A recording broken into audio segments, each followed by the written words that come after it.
With this final panel of the day, please.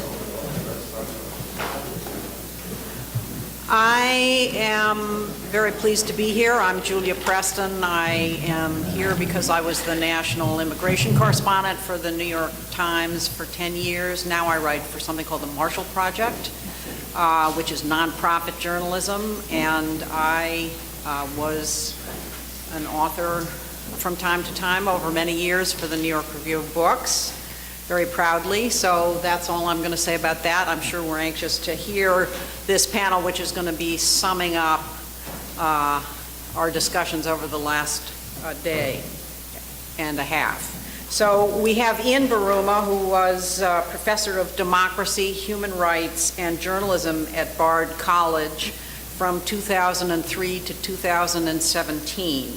And he won the Erasmus Prize in 2008, but very significantly for our purposes, in May of 2017, he agreed to the formidable responsibility of following in the footsteps of Bob Silvers, who was the editor of the Review for so many years, and those of us who had the privilege to write for him will never forget that experience. That's the very tall order that Ian has agreed to undertake. We have Ken Roth, who has been executive director of Human Rights Watch since 1993, and Ken and I first got to know each other in Central America during the wars there, so his concern about human rights goes back many years. In 1997, Human Rights Watch shared the Nobel Peace Prize for helping bring about the mine ban treaty. He is the author, with Minky Worden, of Torture, Does It Make Us Safer? A Human Rights Perspective, and with Alexander Hinton of Annihilating Difference, The Anthropology of Genocide. And we have Hadia Tajik, who was appointed Norwegian Minister of Culture in 2012. She's a Labour Party member of Parliament for Oslo, and a deputy leader of her party. She's the author of a book which translated to English is Black on White. And we're going to go in the order the people are seated, so Hadia will go first.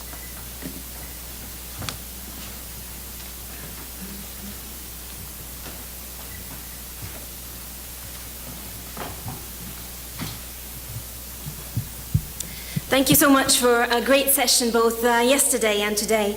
It's been really delightful and interesting to listen to such accomplished thinkers and academics. Summing up, there's quite a few common features in the contributions through these last 2 days. Firstly, more or less all of the speakers seem somewhat disappointed by the left. Secondly, more or less all of the speakers seem somewhat scared of the right. And thirdly, more or less all of the speakers seem to agree that populism blooms where there is a combination of facts on the ground, like education level, job opportunities, technological change, and a notion, a feeling that somebody is doing better than me, or maybe that I am not doing as well as I should, and that this is unfair. For instance, Michael Kazin mentioned how populism blooms in the gap between expectations and opportunities. And François Bourguignon spoke about how inequality in France haven't really changed much these last few years, but if you'd ask people in France, they would say it has changed, that there is more inequality, because they have a feeling that it might be so. I'm guessing that it's not too presumptuous to assume that it can be frustrating for many academics being faced with the experience that emotions, to this extent, override facts and figures. Paul Krugman asked yesterday why the right is better at anti-elitism than the left, considering how the left is also very much against the idea of an economic elite at the expense of ordinary men and women. Now, I'm not sure why that is, but this could be a part of the explanation. Yesterday, there was much talk about the F word, understood to be fascism. I won't go into whether or not I believe the F word is something we should be overly concerned about at this point in time, but I would like to point out that we seem to fear another F word almost as much, namely feelings. Feelings may seem somewhat irrational and are most certainly subjective in their nature. And it may seem like the left seems to fight emotions and the right seems to be using them. Now, such a generalization is obviously not true. For instance, you have Podemos in Spain, Syriza in Greece, just to mention a few left-wing populists who have done quite well. Some would say that Corbyn also is an example. I believe that we have yet to see if he is a successful populist or if he is just feeding off the car crash that the Conservatives under Theresa May be. However, that is somewhat beside the point, because the point is you have to hold this truth to be self-evident, that you cannot fight feelings with facts. Before I go further into that, I'd like to point out, if you don't mind, and I do this with all due respect, to a certain extent, we, all of us in this room, seem to be trying to describe movements in demographics that we are not a part of ourselves. We talk about working class. If we use the same definition that Jacob Hacker did yesterday, that would mean people with less than a 4-year degree. I'm guessing most of you have more than that. We talk about Republicans and populists. My guess is there are very few Republicans and very few populists in this room, if any. Now, you don't have to be a Republican or a populist to understand one, but if there are none in this room, how can our assumptions concerning them be tested and perhaps corrected? And if there are none in this room, how can we put into effect the piece of advice that Richard Sennett gave us yesterday? To be more truthful to people, rather than more understanding. The editor of Financial Times, Lionel Barber, he wrote shortly after the American election that cultural and identity politics are the common thread of instability running through the world right now, from Donald Trump's triumph to Brexit or ISIS. It is likely to get worse before it gets better, he writes. In his view, identity politics may have trumped pocketbook politics. If that is true, the story of who we are is more important than the traditional debates on cutting taxes or investing in welfare. In other words, who we are and who is representing us seems to be somewhat more important than what we need or what we get from our politicians. Personally, I think this is only partially right. The most important things in life are universal, and they are timeless. Having a good life with your family, a job and a proper wage to live off, a house to be safe in, a life of bread and roses, which seems, when at some point in life this seems unlikely or impossible to attain, that is when identity politics becomes important, because we deserve better. The others are ruining things for us. The others have advantages that we do not have, so we have to do something about the system. It is among these voters that we will find good terms for the blooming of populism, be it in the Rust Belt of the United States, the public sector employees in Greece, the industry areas of England, farmers in France, or in many other places and countries in our time. And what exactly should we do about this? Well, my first observation was that more or less all of the speakers seem to be disappointed in the left. If that is the case, I must admit that I can understand that. Sometimes I am disappointed myself, and in myself, being a centre-left social democratic politician in Norway. But after the self-flagellation, please do remember this. Hardly anybody is better equipped to deal with this than the left. The social democratic or center-left parties of the world started off as popular movements among regular men and women, demanding equal rights and opportunities. We fought for workers' rights and women's rights through the combination of personal responsibility and collective caring. And we just have to do that again. In more practical terms, there are 3 things to do. The most important thing is perhaps the most obvious as well. We need to create policies that people believe in, policies that turn our values into everyday realities for people. We need to create job opportunities, make sure of affordable housing, fighting the debts of despair that Anne Case and Angus Deaton talked about yesterday, giving people who have lost their faith in fairness and opportunity their hopes back by letting them experience that we are not leaving anyone behind. In addition to this, we have to do 2 more things. Firstly, I think we have to do as Bill Bradley suggested yesterday. We cannot dismiss these voters. Bradley showed us that there are 7 groups mainly who voted for Trump. In his words, there were Republicans, xenophobes, socially conservatives, those who resent cosmopolitans, and no, I do not mean the drink, anti-Hillary people, Washington is corrupt people, and those who are experiencing the downside of technological change. Now, his point was, and I do agree with him, that even though we will not get and we do not want the votes of the Republicans and the xenophobes, we can get to all the other groups. We all find things that we share in common. This resonates with the findings of Professor Eric Kaufmann from the University of London, who analyzed the votes of the voters who voted for Brexit. He showed how the distance between those who voted stay and those who voted Brexit was more than anything about culture and about values. Those who wanted out wanted to belong somewhere, to have roots somewhere. They were very much against immigration, and they supported sayings like, "We should keep the nation safe." They were generally more skeptical than most voters, be it to advertising or be it to things politicians would say.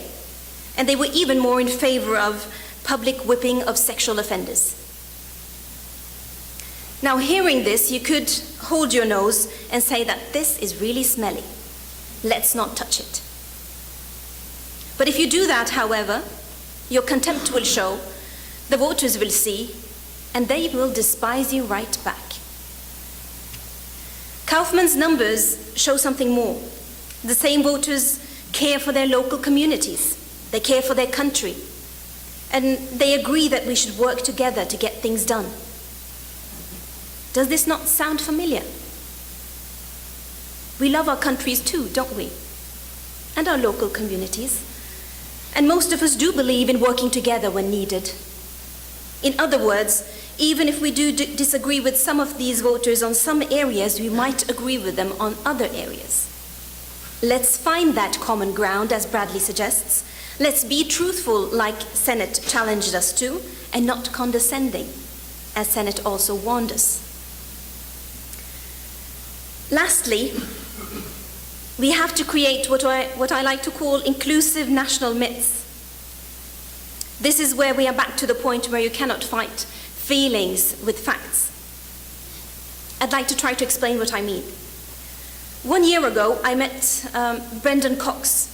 He is the husband of the late Joe Cox, the Labour politician who was brutally murdered in June last year by a man yelling "Britain first."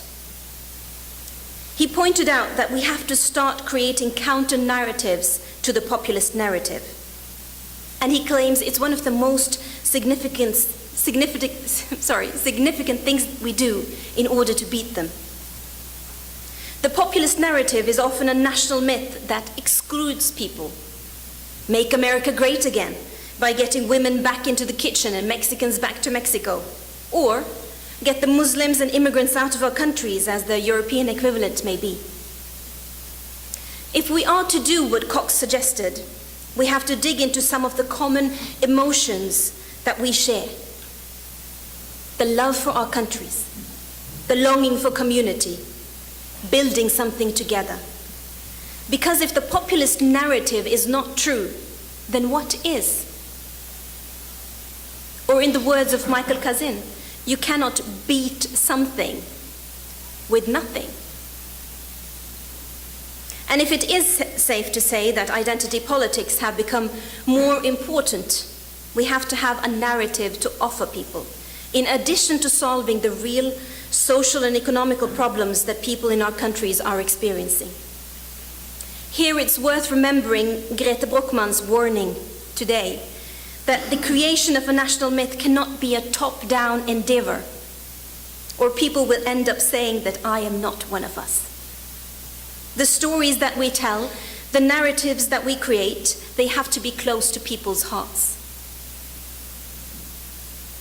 In my remarks, I've tried to concentrate my comments to what we can do when pushing back against populists, and try to find ways to connect to the very elegant points made by the other speakers, making a draft of a possible common strategy.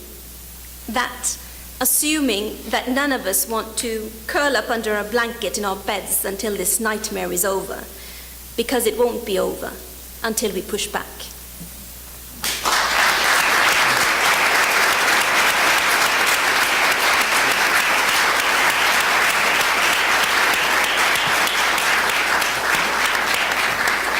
Well, that was not only an extraordinary presentation, but it was exactly 15 minutes long. So the moderator is now... Now the pressure is on. Now the pressure is on. All right, well, thank you, Julie. It's a pleasure to be here. Most of this conference is focused on the rise of populism in the West. And, you know, we've heard about, obviously, Trump and Brexit and Le Pen and, you know, Geert Wilders in Netherlands, the AfD in Germany, the Freedom Party in Austria. You know, I could go on. And it clearly is an important Western phenomenon. You know, we've had some analysis of the commonality here. And I think what's interesting to me is that the commonality is actually not poverty. You know, the people who are genuinely impoverished are not necessarily voting with the populists, nor, of course, are the populists delivering anything of substance to pull people out of poverty. But rather, you know, there are a series of grievances that are grievances of a society that has, you know, achieved a certain level of economic well-being. You know, people are not starving, but they're hurting. And so, you know, you get the economic sense of being left behind by many of the changes that we've discussed, whether they're globalization or technological changes, automation and the like.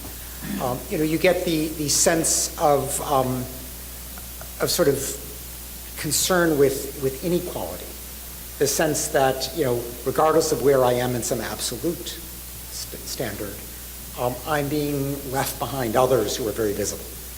And, you know, hence the reaction to the cosmopolitan elites, the coastal elites, you know, the people who are seen to be doing better and who seem to be looking down their noses at Middle America or Middle Europa, and breeding genuine resentment there. And then, of course, there is also, you know, the big cultural shifts that lie behind much of the populism in the West.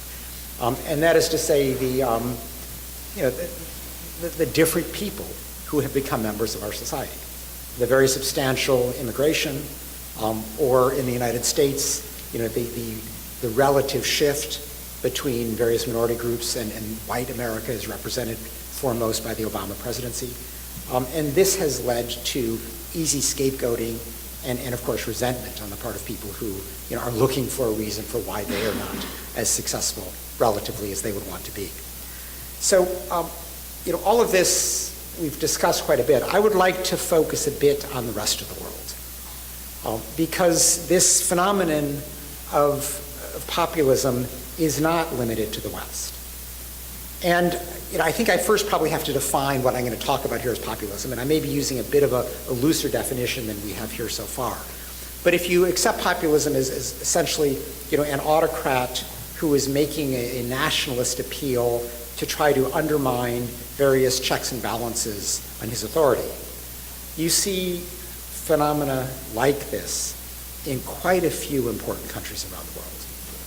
And, just to cite a few examples, just right next to Europe and partly in Europe, is Erdogan in Turkey, who has, particularly since the coup attempt of July of last year, has decimated Turkey's democracy and has used this hunt for Gulenists who are assumed to have been behind the coup as an excuse to shut down the independent press, civil society, Kurdish politicians, even members of the ruling AKP, the ruling party, that are seen as somehow dissenting from Erdogan. You see something similar in India with Modi, who is using a kind of Hindu nationalism as his version of the populist appeal, one that very much treats the huge Muslim population of India as an other, and has been able to rally people around a very crimped view of democracy in which press or NGO critics of Modi are seen as suspect.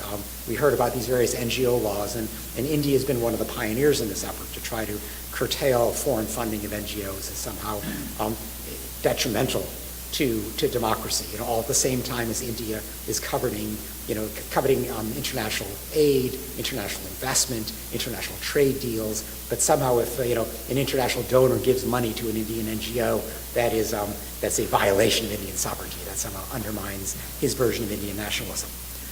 You see a very dangerous version of populism in the Philippines, where Rodrigo Duterte has been using his war on drugs to encourage summary executions of, at this point, probably 8,000 to 9,000 people, by the police, who simply pick up poor young men from the slums of Manila or other cities, and on the slightest of evidence that they're using or dealing drugs, execute them. And this is, popular in the Philippines because he's saving the Philippines from the scourge of drug dealing. And indeed, there's some indication that this is spreading to parts of Indonesia and the like. We see, I think, a version of populism in Putin in Russia, in Xi Jinping in China, each draping themselves in some version of nationalism to quash any challenge to their rule, any dissent as somehow illegitimate. Putin does this through an appeal to the conservative hinterland, the Orthodox Church. He loves it when a group like Pussy Riot takes the stage, or something that he can show as sort of cosmopolitan and out of touch with the Russian common man. And he is, again, he has taken huge steps backwards. It's not the Soviet era, but it is much less vigorous and dynamic in political terms than at any stage really since the decline of the Soviet Union. You can say the exact same thing about China today under Xi Jinping, who has just consolidated his rule and has decimated any organized independent voice in China, whether it is bloggers with any significant followings, human rights lawyers who are trying to apply the rule of law to corrupt local officials, any kind of organized group. So you can have critical conversations one-on-one, but if you have any capacity to reach more people, you are shut down in today's China. I could go on. I want to mention Africa as well, where there's a slight variation of this, but there have been a series of more autocratic leaders who, instead of using nationalism, have been using regionalism as a way of fending off the rule of law. And so I think many of you know that the International Criminal Court has gone after a number of African leaders, and that has given rise to a real reaction of a populist sort against efforts to hold leaders to account even for mass atrocities.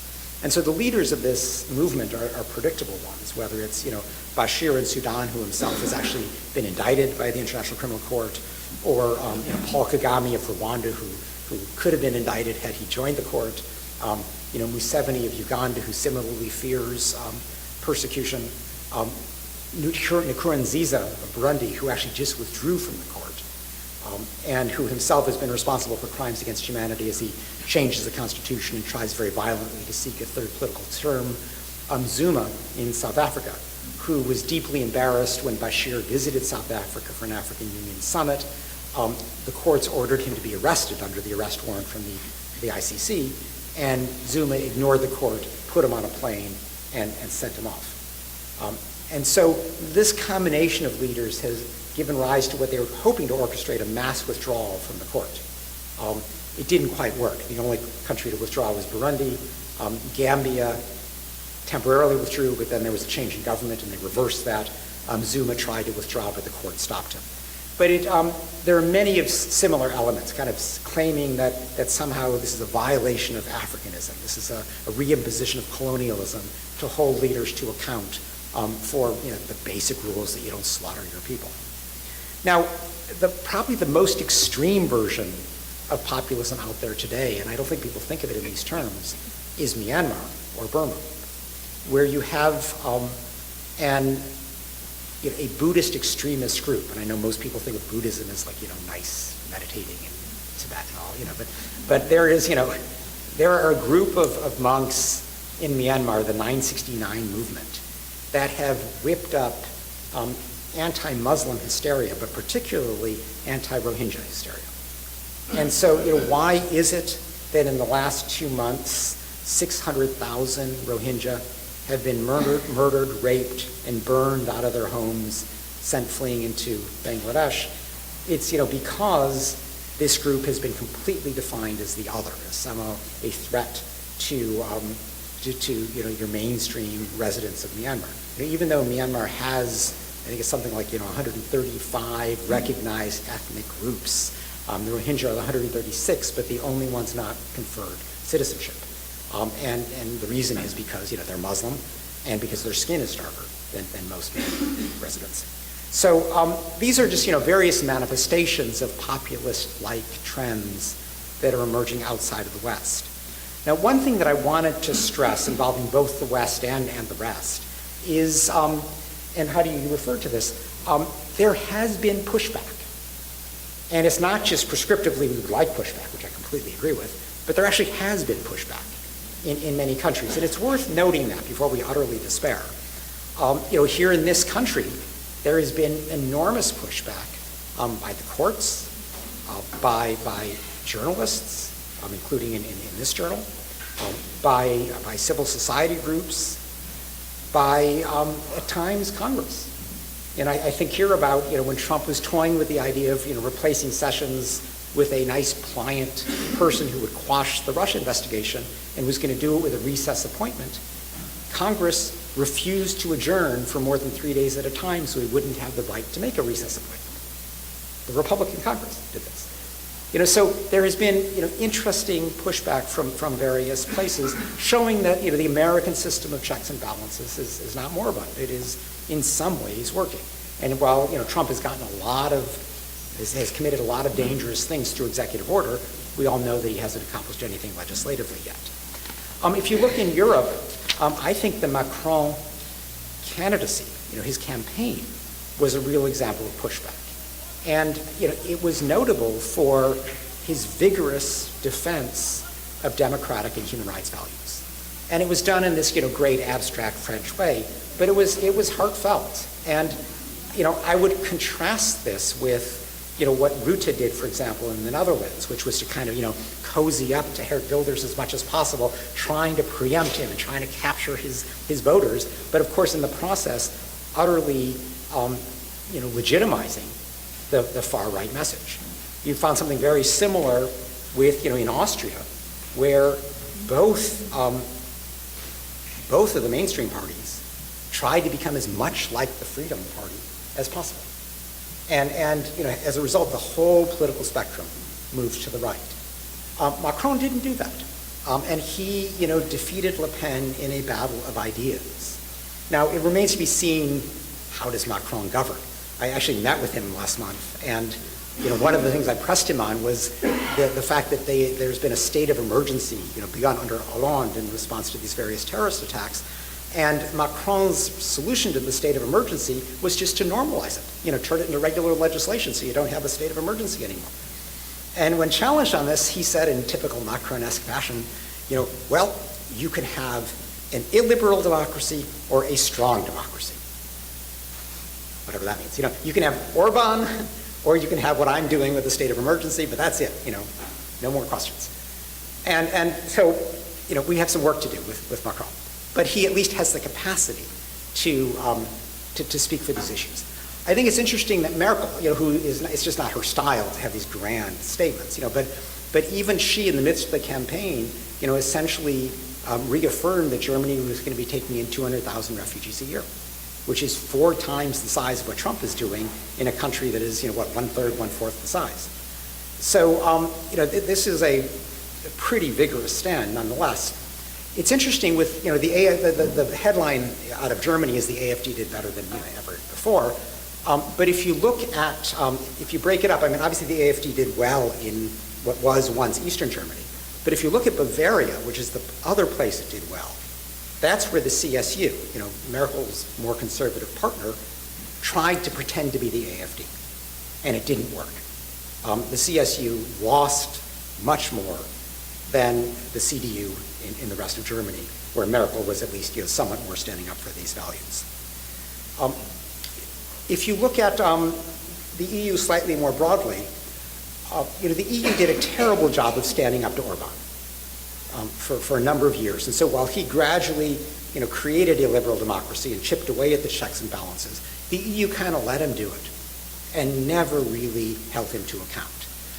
They appear to have somewhat learned that lesson, though, and with Poland, as Kuczynski tries to attack principally the Constitutional Court and the independence of the judiciary, the EU, through the so-called Venice rule of law mechanism, has been pushing back and has been saying, you do this, you may have sanctions. And the ultimate sanction, which nobody thinks they're ever going to do, but which is at least sitting on the table, is to withdraw Poland's voting rights within the EU. So, whether that's an empty threat or not, there is a serious scrutiny, serious challenging of this dangerous illiberal trend in Poland, and there's even some effort to backtrack and make up for lost time in Hungary. We heard this morning about the NGO law. There's some pushback on that. There's some pushback on Central European University.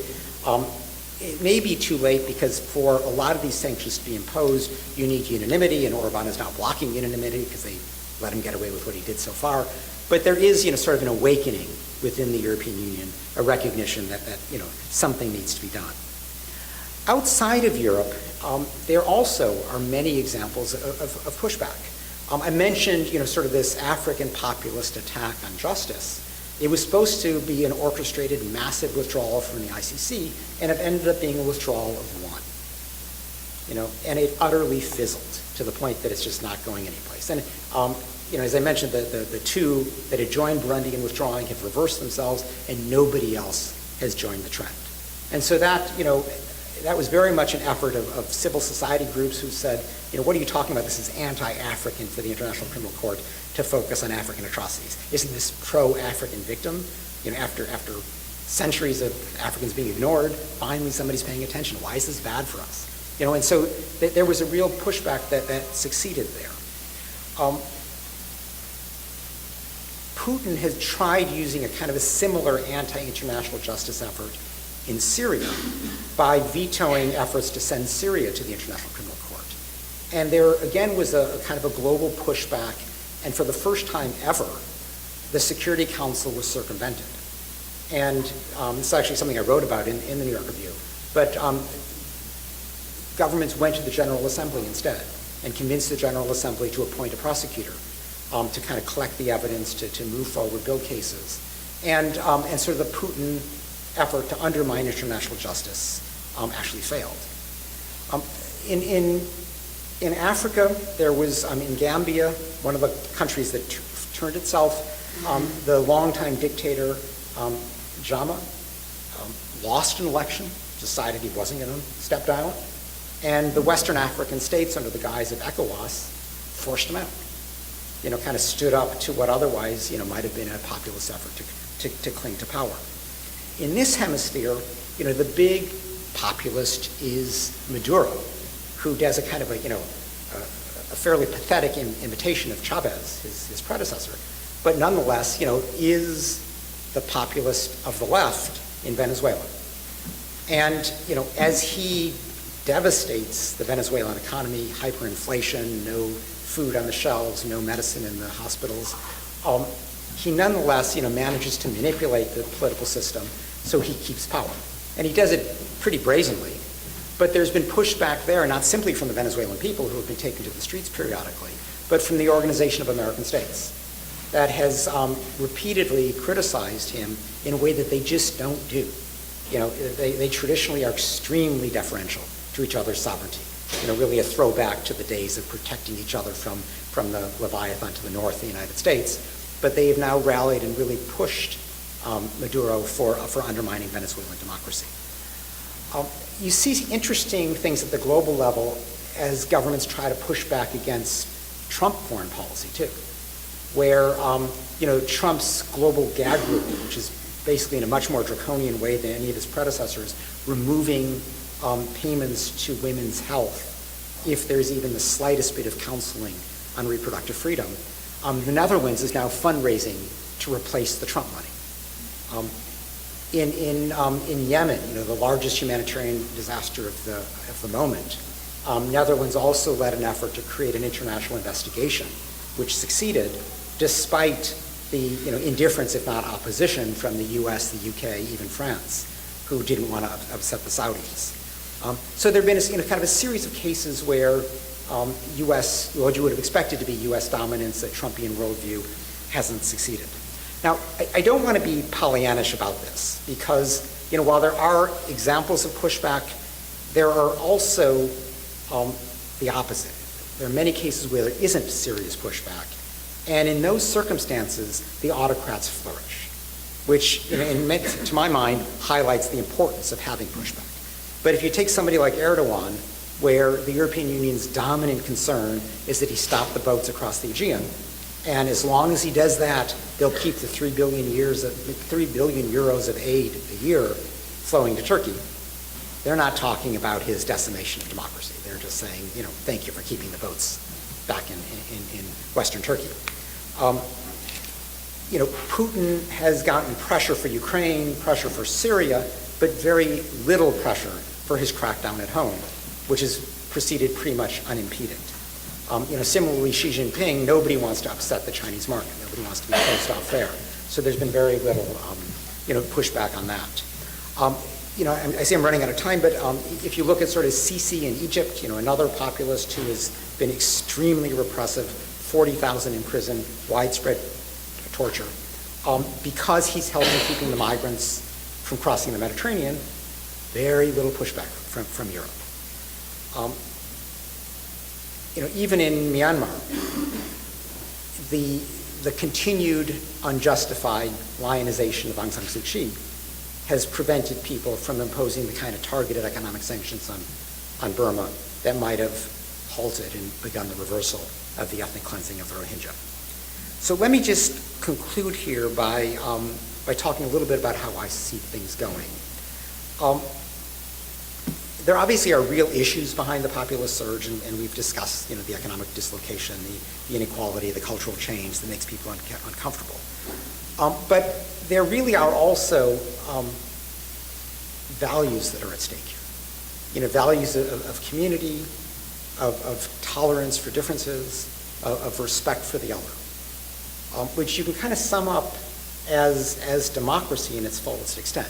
Not electoralism, not majoritarianism, but democracy that is limited by the rule of law and by the rights of people who are different, who are minorities, who are unpopular. There are various, norms and taboos in our society that defend that more vigorous conception of democracy. And, taboos are good in this sense. They're there for a purpose to help reinforce a diverse society. Trump and his ilk relish breaking those taboos, and in the process have really lowered our political discourse to dangerous levels that we haven't seen for decades. I think the real challenge before us and the difficulty in predicting the future is, we need the limited pushback that has existed so far to be extended and reinforced.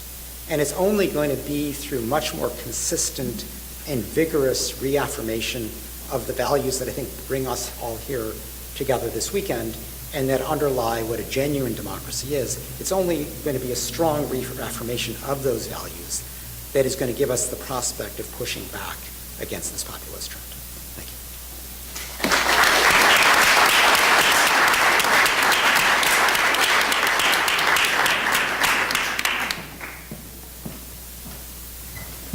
Good afternoon. I'd like to say something about immigration, since that's part of the title of the conference. As we know, a lot of the populist rhetoric in Europe and elsewhere is against immigrants. And no doubt that has a lot to do with xenophobia and bigotry and so on. And many people have already pointed out the commonalities between, or the similarities between a lot of anti-Muslim feeling in the Western world today and anti-Semitism before the war. Nonetheless, I would argue that even though those things are absolutely real, a lot of the anti-immigrant rhetoric is really based on animosity towards something quite different, and that the animosity towards the elites in some ways is couched in rhetoric against the immigrants and the minorities, namely the elites that supposedly coddle these minorities. I think to a lot of populists and their followers, they're the greater enemy within than the Muslims or whatever minority there is there. And the elites, of course, are associated with cosmopolitans, people who don't belong, who are rootless, or in the words of a British former left-wing British journalist who's written a book about this, the elites are the people from nowhere who stand in the way of the interests and rights of the people, so-called people from somewhere. Now, before the war, the cosmopolitanism, both in the Soviet Union and in fascist countries, was, of course, a code word for Jews.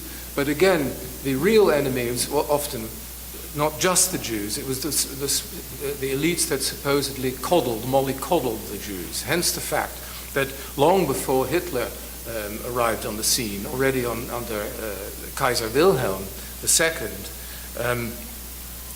the United States in particular, but also France and Britain, was described by ultra-nationalists, ethnic nationalists in Germany, as Jewified countries, verjudet, because the elites had been co-opted,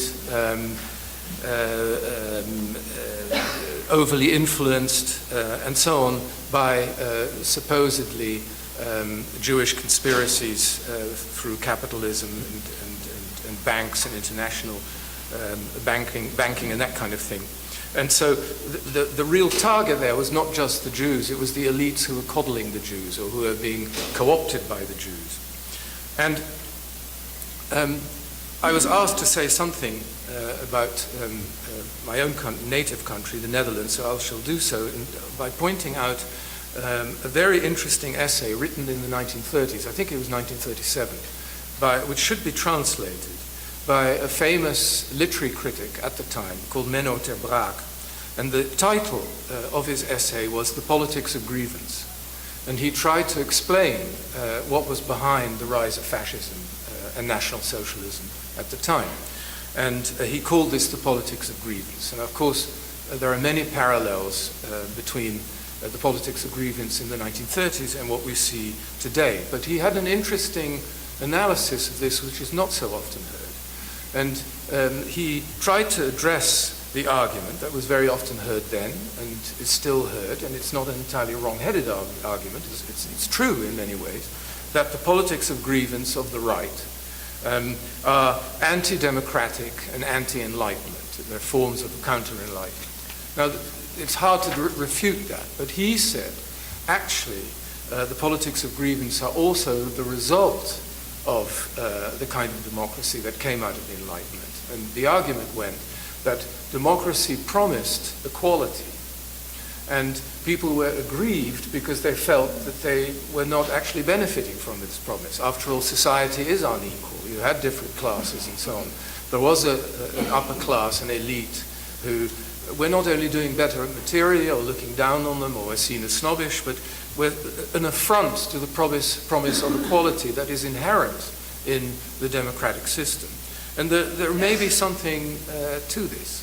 And on the other hand, it's also true that in liberal democracy, you actually need an elite, because the whole point of a liberal democracy is that it's tempered by elites that represent the different interests of different classes and so on.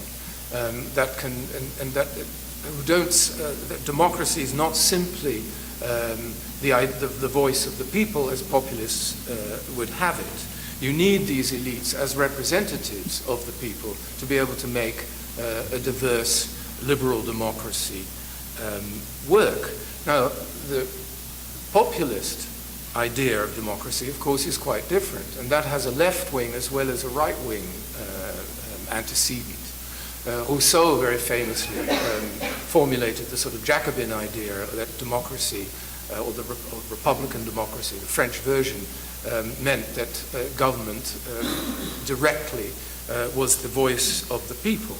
And you have a right-wing component of this too, that the real people, which is of course a phrase that we heard in the Trump campaign as well as in the British proponents of Brexit, that the real people have to be directly represented by a democratic government and not tempered, not through the representation by elected elites.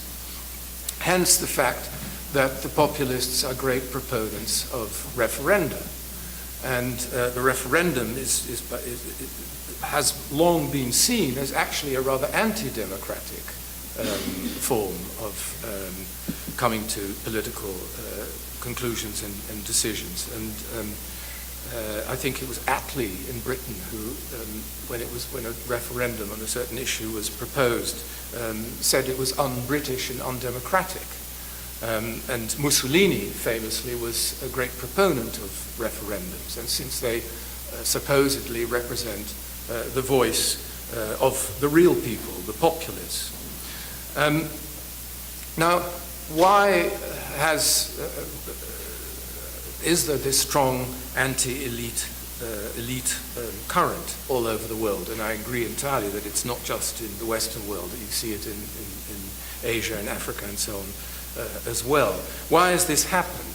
And to what extent are the elites themselves partly, perhaps, responsible for it?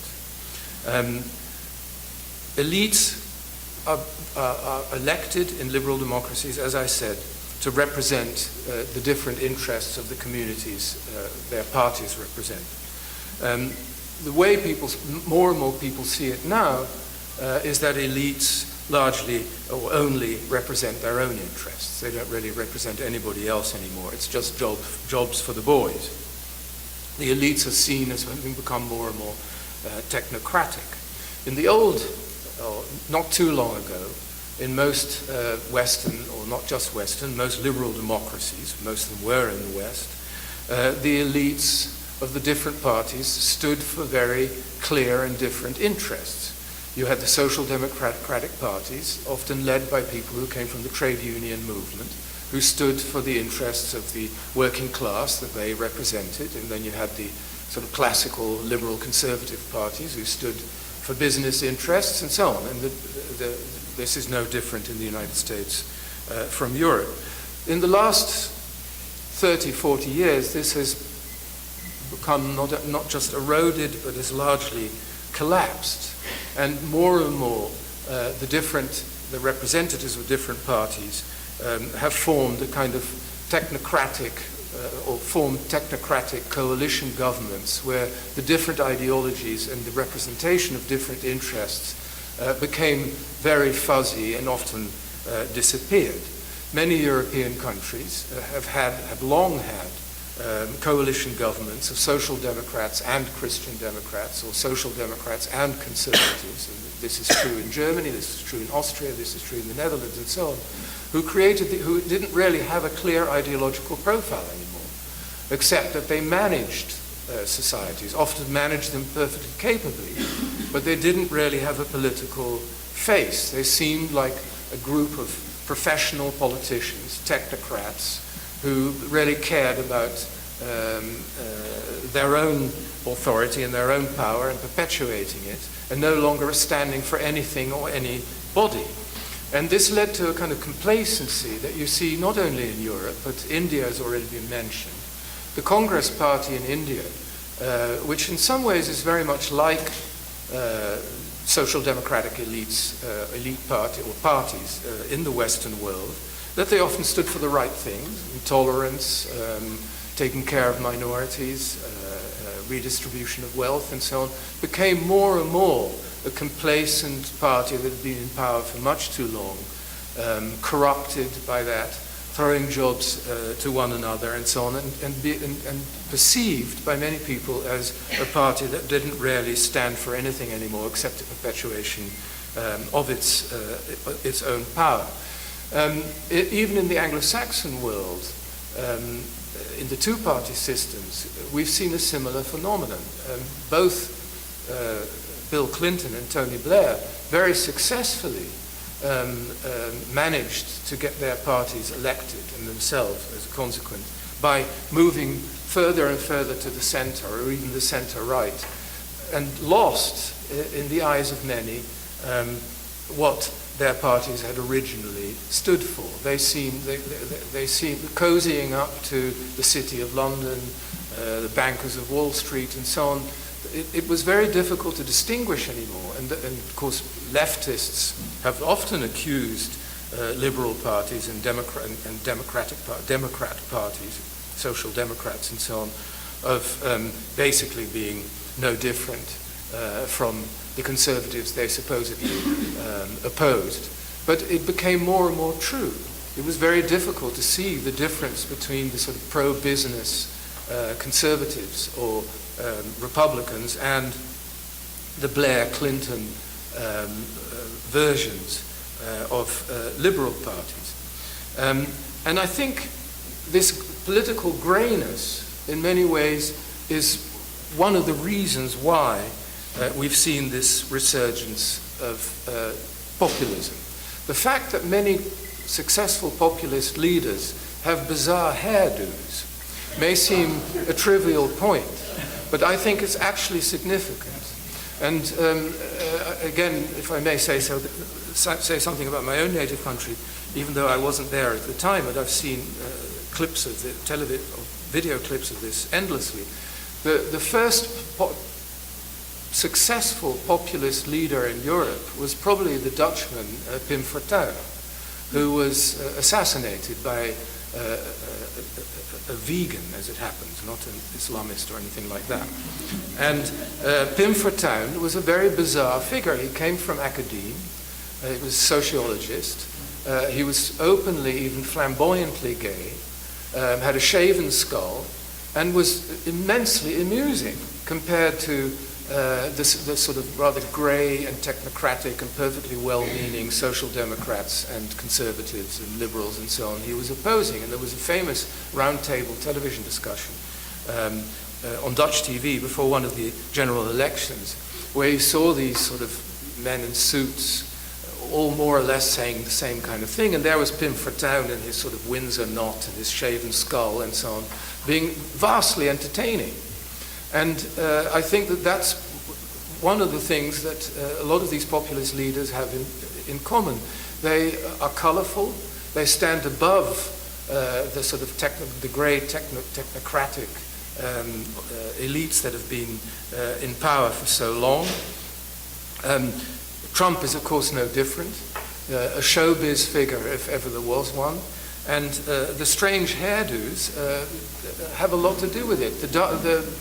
Fortuyn's successor, Geert Wilders, again, in his sort of dyed blonde Mozart hairdo, which a few decades ago would have been laughed out of court. But now it's actually an asset. Just as I think Pim Fortuyn's open gayness, homosexuality, was probably an asset. People have often said, well, he became popular despite the fact that he was gay. No. He became popular because he was different. And people who are tired of the old system for whatever reason, and I also agree with Ken Roth, it's not poverty, that explains this, want not only, as it were, the man on the white horse who comes in galloping in and sweeps the stables and smashes the old system. Now, what is to be done? I wish I had an answer. We've heard many suggestions, new national myths, new narratives, etc., etc. All of them, I don't contest any of this, but I think probably it will have to involve something more specifically political than simply coming up with a national narrative or a dream or a story. It means that the left has to become or regain its ideological moorings. And it can't be the same as it was in the days of Attlee or the 1960s, which is what in Britain somebody like Jeremy Corbyn seems to stand for. I mean, he's as reactionary as many people on the right. He wants to go back to a period of nationalizing railways and supporting every third world dictator in sight and so on. I mean, that's clearly not the answer. But I think it does have to involve a certain degree of redistribution of wealth. It has to involve a kind of New Deal in Europe as well as the United States. It has to involve a clear stance that the growing economic inequality cannot go on like this if democracy is to be saved. And that means a new form of left-wing politics. And I think there is a hunger for this, perhaps more than for national myths and national and feelings of community and so on. And I think the hunger was illustrated by the enormous success of Piketty's book. And Piketty may not have the answer, but it did show that people crave something like this. I say this as somebody who was never really a left-winger myself. Having moved to the United States in the early 2000s, it certainly made me more left-wing and more Francophile, oddly. And with that, I will end my little rant and hope that we can come to some kind of discussion.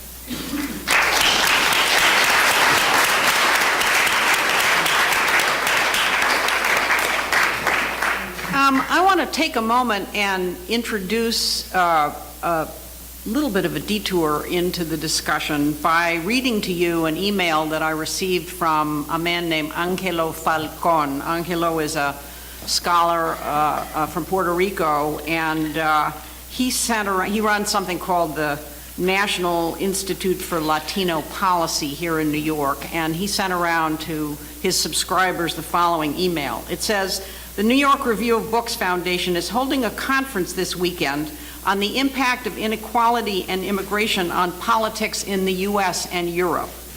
But wait a minute, there are no Latinos on the program, nor is Latino studies research being referenced at all, despite the fact that immigration and inequality issues are largely defined in the US context by the Latino community. This is another case of mostly white people talking to themselves about our realities as Latinos and the impact our presence is having on American politics.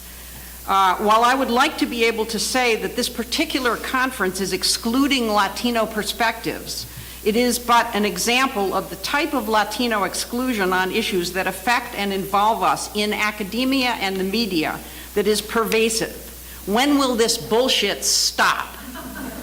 he says. And so I also wanted to just refer momentarily to some of the things that are going on in the United States on the immigration front, because this is not an abstract issue. This is not an academic issue today. There are, the Trump administration has picked up the pace of deportation in this country in a very dramatic way, and he has not accomplished the 3 million deportations in 1 year that he promised during the campaign. But all over the country, people who felt under the Obama administration, at least towards the end, that they might be safe from deportation or that their families might be able to live more or less normal lives in the community, those people no longer have any confidence that they can go to work in the morning or send their kids to school in the morning and still be with their families in the evening. There are deportations taking place all over the country, and there was one very dramatic example this week where a 10-year-old girl with cerebral palsy who was being transferred between, I just came from Texas, I spent the week in Texas, so I was actually in the place where this happened.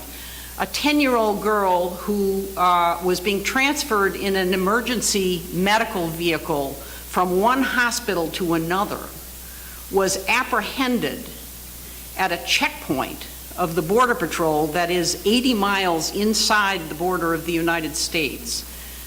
The Border Patrol determined that this child did not have legal immigration status in the United States. They placed a Border Patrol officer in the vehicle who went with them, followed by a convoy of Border Patrol agents, to the hospital in Corpus Christi.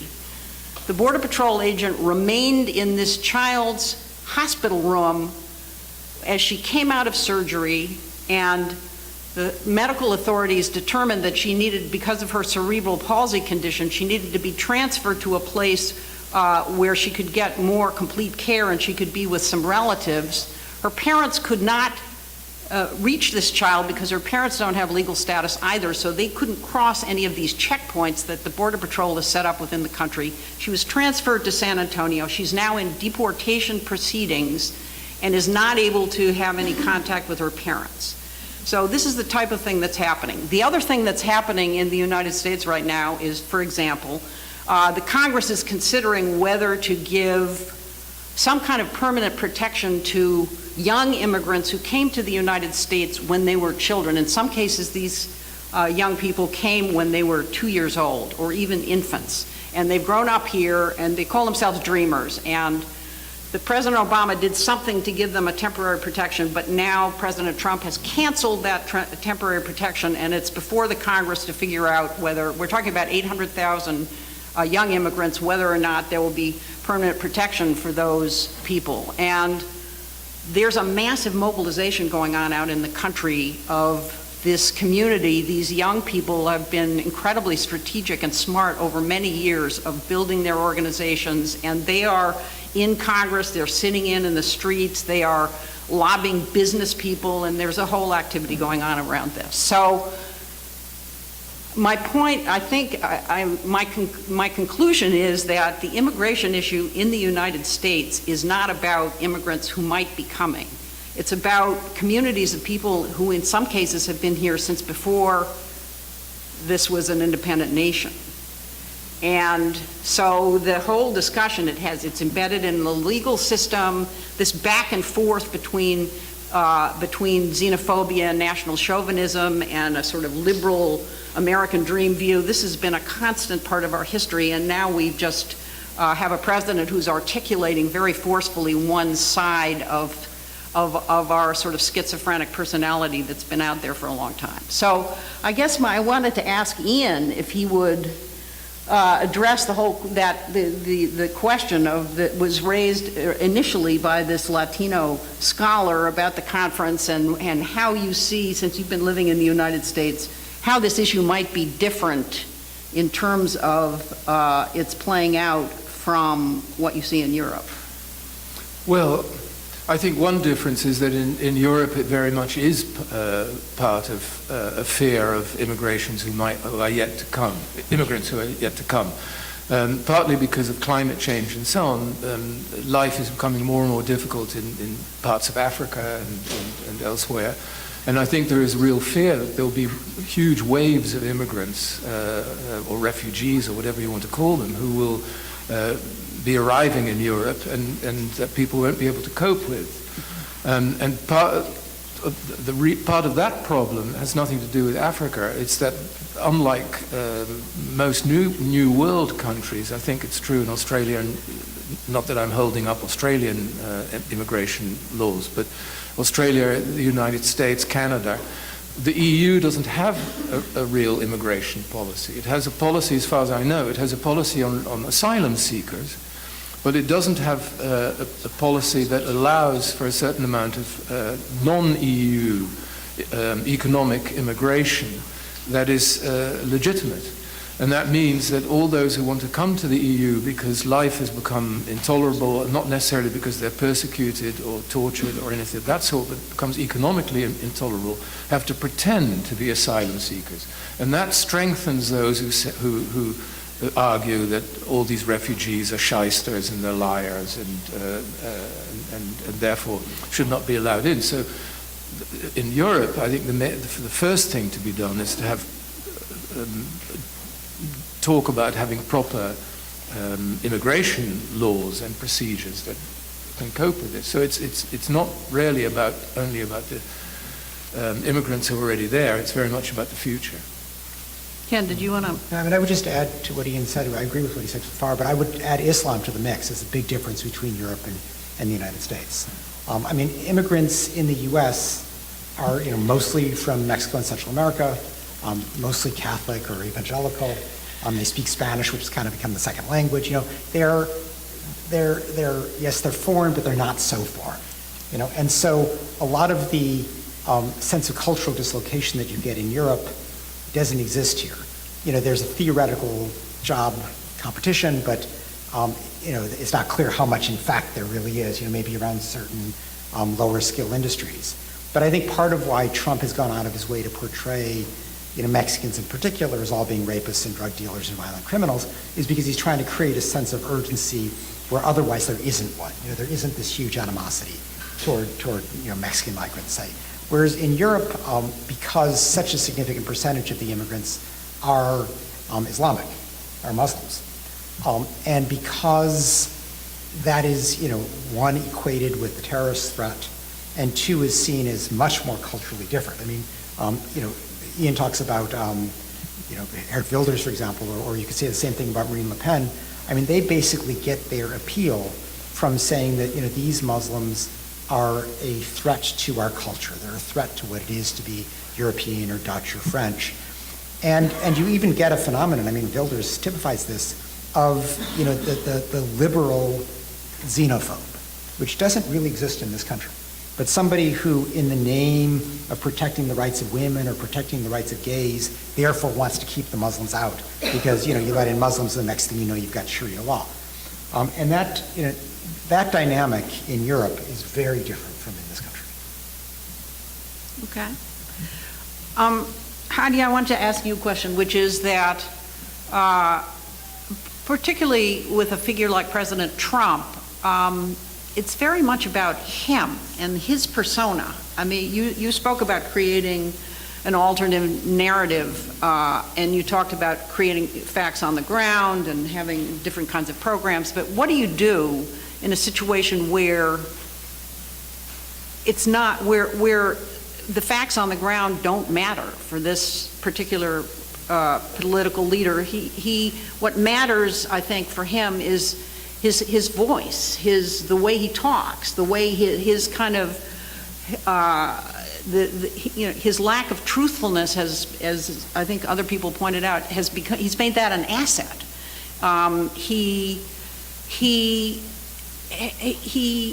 His lack of conforming to the conventions of Washington, of sticking to the deals that he made with the Congress, all the things that one expects from the president, he doesn't do them, and it doesn't matter to the people who support him because it's his style, it's the way he talks. He channels them the way they feel when they go to the bar on Saturday night. There's a kind of personal identification with his personal style. So what do you do in a situation like that if you don't have leaders that have that are able to channel those same qualities on behalf of a different set of values, democratic values? Well, I guess persuading Donald Trump would be a bit too ambitious, but trying to persuade his voters is something that we could be able to do. The case that I'm making is not that we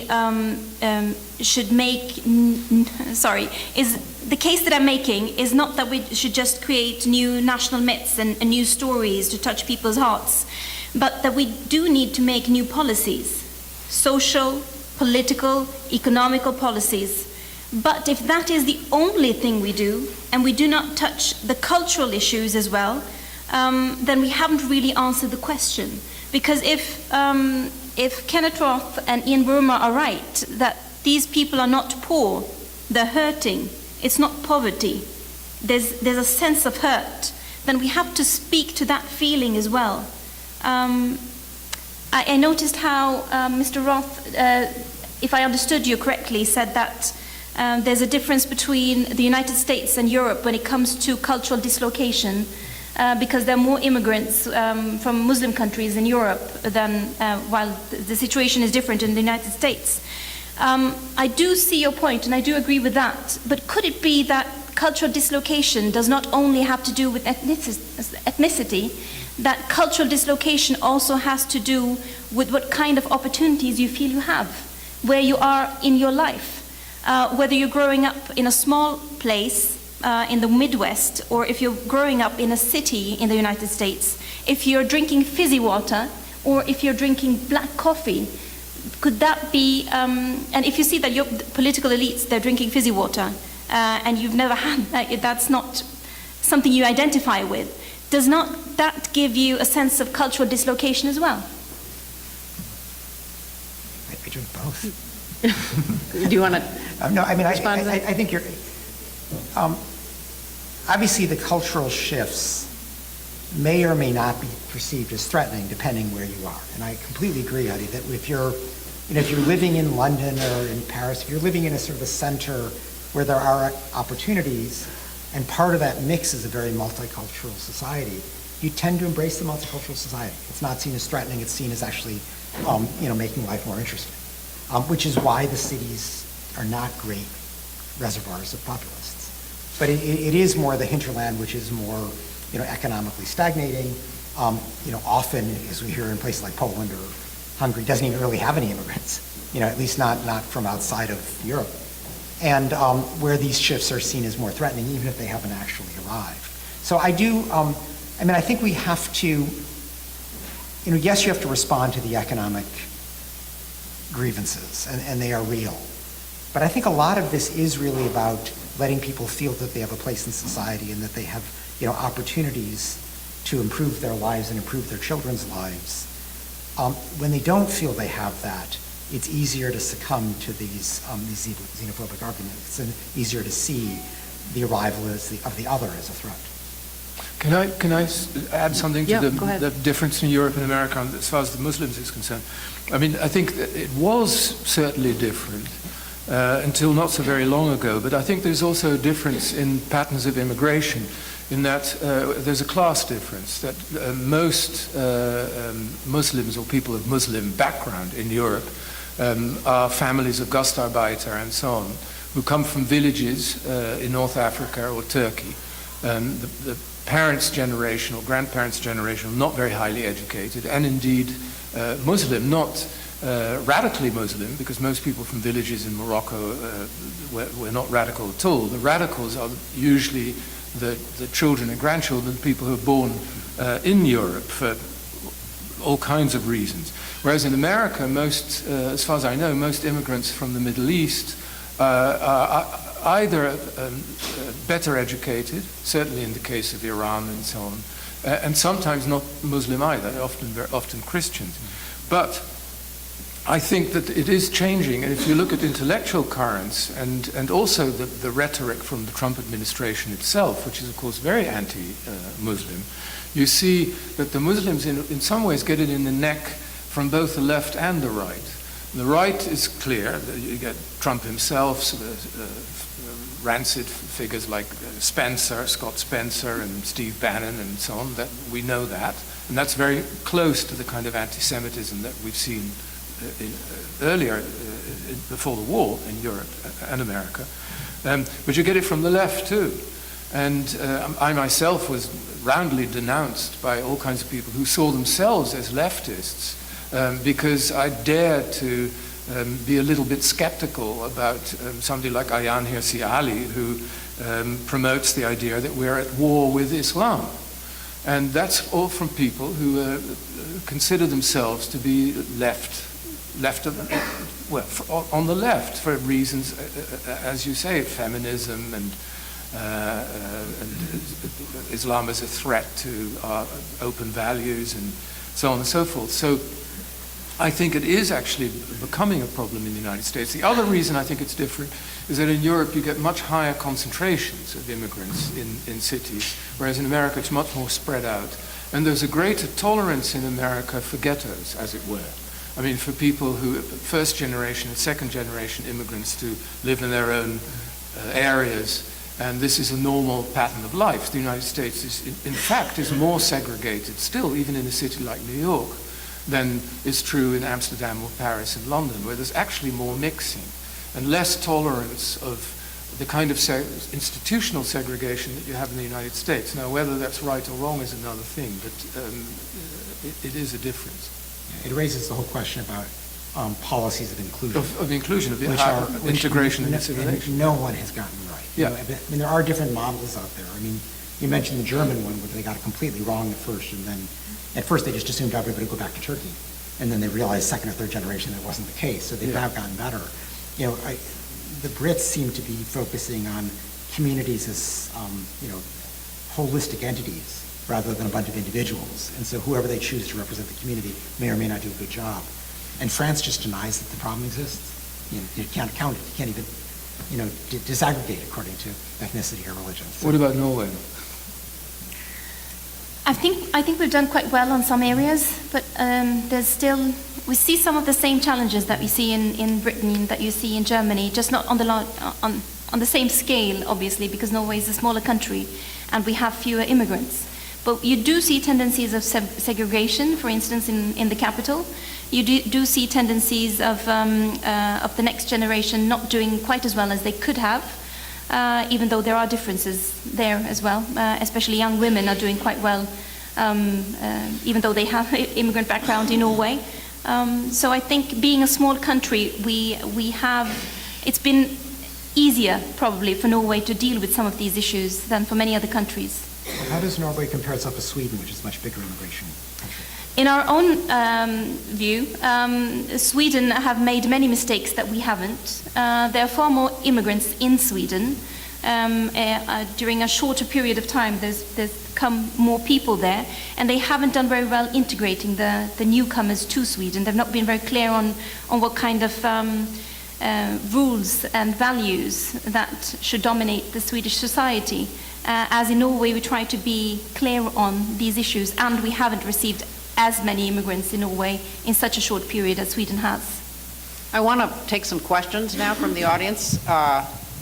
Yes. Hi, my name is Ana, and I work at the Permanent Mission of Mexico to the UN, and I focus on human rights.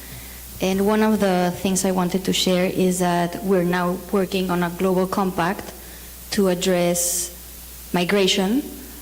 This is a product from a high-level meeting from a year ago that tried to address large movements of persons. And the idea is that the UN is committed to develop two documents. One is a global compact for refugees, which is basically based on the Convention for Refugees from 1951. And the other is a global compact for regular, safe, and orderly migration. And what I want to put your attention on is during the consultation phase that we've been dealing with, asking all of the member states what are their anxieties and issues and concerns when it comes to migration. There's been a lot of insights there, and those insights are part of the process in the Global Compact of Migration at the UN. You can find all of the statements from the entire membership that have come forward and shared what are their concerns in terms of the pull and push factors, in terms of the infrastructure, in terms of the cooperation with other states. And I think I just wanted to kind of put the attention also in the fact that some states can see this effort from the UN as undermining their sovereignty. So there's attention with the efforts to address this at a global level and what each state considers their own domestic prerogative to handle their borders. And additional to that is we're also learning how much of this has to do with misconceptions and misperceptions of how migrants just work in a community And in terms of economics, like remittances, we know that they send just 15% of what they earn, and the rest, they spend it in the country of destination. And all of that information is just making us look at this phenomena for the first time at the UN in a 360-degree kind of angle, from human rights to labor mobility to human trafficking to portability of benefits. And I would love that the community that is sitting here could also join those efforts, because we need academics as part of those thinkers behind of what should this global compact for migration incorporate in terms of principles and the human rights language that we're trying to push for. So, thank you. Great, thank you. So she was Latino. My name is Paul Flabber and I'm brown, so we're beginning to do a little better. I just wanted to endorse two ideas. I thought the presentations were wonderful, so thank you. And you know, an antidote to some of the things that obviously important things that we've been hearing. So the first thing was the sense of agency, which I got through Ian Baruma's paper. That, I mean, agency can work in two ways. It can be mistakes from us on the left, and we've discussed a little bit of that. So rather than trying to ape and steal the agenda of the populist right, and we talked about Austria and there are other examples, to actually push back, and I appreciate that. And there have been times when the left at various points have made bad decisions and bad choices and have allowed populist right-wingers to get into power.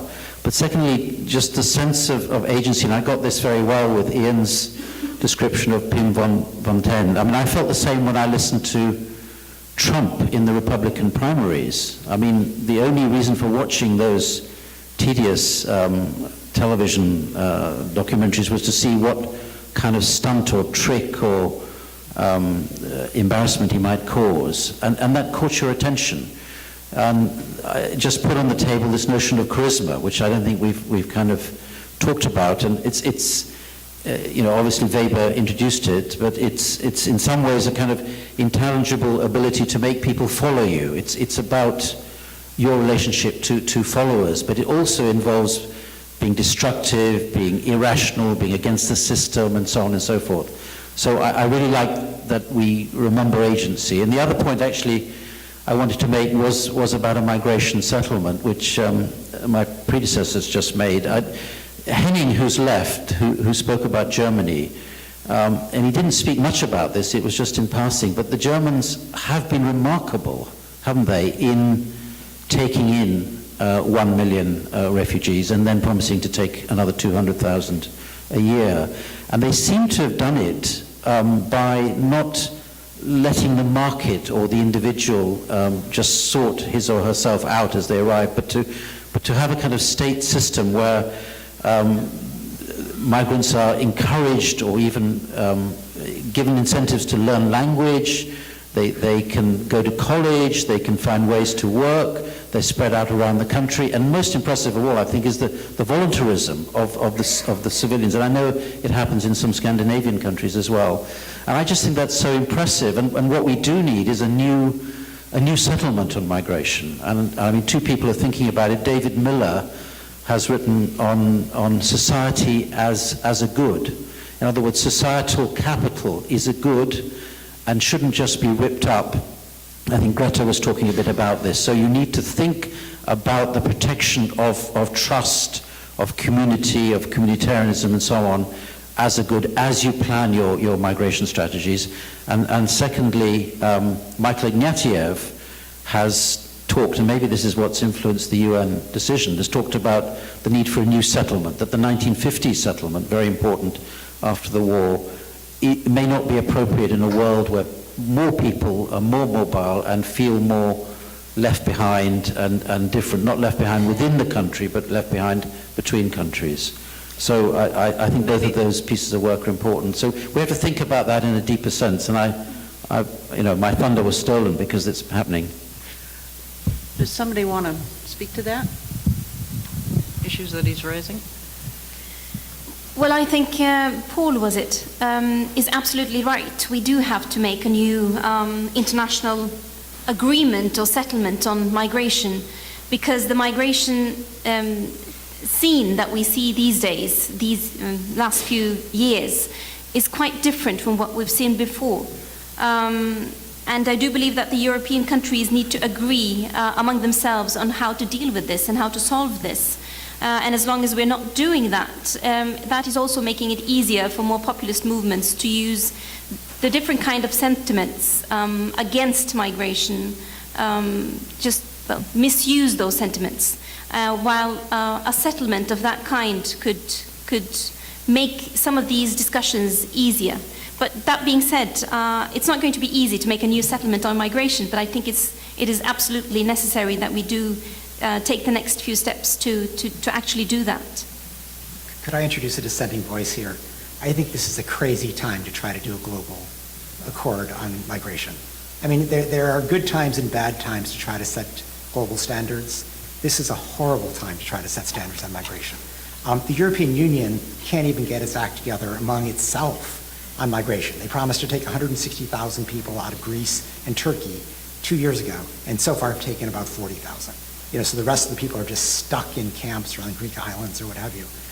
The idea that we're going to get the world to, in this political moment when the populists are surging, to take a positive position on migration, I think is a pipe dream. So I just, I don't think it's the right time to do this. Yes, do you have some questions? Yeah, A question? We have time really for one question. Okay, I think there's one issue we haven't discussed enough, which is the role of corporations. Bill Bradley yesterday talked about how the Republican Party is in the pockets of the Koch brothers. And a lot of populism serves the interests of corporations, and in a lot of autocratic countries you have unbelievable corruption because of the relationship between politicians and corporations. At the same time, there's a growing number of corporations that understand the importance of social responsibility, and they could have a huge influence on how things develop in the future. I think we should bring them in to the extent possible to our conversations. Do you want to talk to that? Well, I mean, I agree with you. Corporations are, these days, are very sensitive to their public image. They have to be. It can be, kind of a disaster if there's a campaign. I'm sure Dow Chemical today is going crazy over Nick Kristof's column, and they should. So it is often easier to move corporations than governments, but but they also fight back.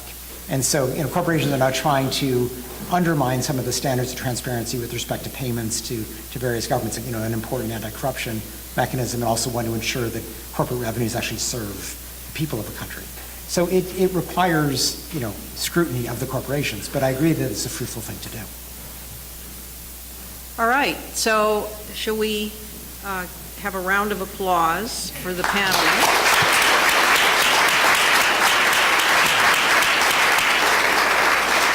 And then I think Simon is going to say some closing farewell remarks.